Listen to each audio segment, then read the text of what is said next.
Let's dive into how to run an FBA inbound shipment from start to finish. Once you're logged in as a 3PL and FBA Prep Center, you navigate through the outbound orders to begin creating the shipment. Before you start, ensure your client's Amazon account is connected. Choose the clients you want to run the shipment for, with Amazon as the default. Here, select the products to create the shipments for. Search for individual products or upload a file using our template. You can also paste multiple SKU IDs. For this example, let's include some products that may not pass eligibility checks to demonstrate that functionality.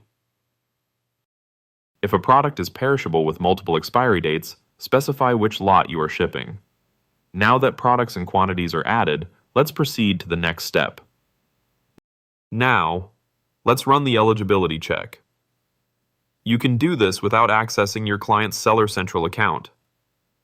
The first warning may indicate insufficient shelf life for a perishable product according to Amazon's rules. Remove the product from your shipment plan by clicking Skip Items. You'll also notice there are restricted products as well. You'll see the restriction reason, like needing approval to list a brand. You'll need to remove this product as well. There might also be an ineligible product, which you'll have to remove. Now, with no products left, add ones that will pass the eligibility check. Once chosen, run the eligibility check again. You'll see the eligibility check is thorough. 2 products have passed, so now you can begin creating your shipment plan for this fulfillment. Click on Work on Order. You'll see 2 options.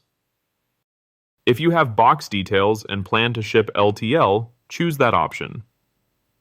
Usually, box details are provided during packing, so select that and proceed. Packing options are being generated. This might take a while due to the current FBA workflow APIs from Amazon not being fully optimized. Amazon is working to improve this. You saw one packing option returned with only one group. Click Proceed to add box details and confirm options. Here you'll specify items for the box. Click the box type and proceed. For a custom box, input the dimensions. These are necessary for rate calculations. Decide if you need multiple boxes or just one for all items. Since this is a small shipment with one SKU, put all items into one box and specify the box weight to generate placement options. Placement options are returned, and transportation options are still being generated.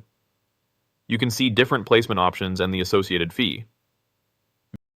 View transportation options once loaded, including rates from Amazon partnered carrier.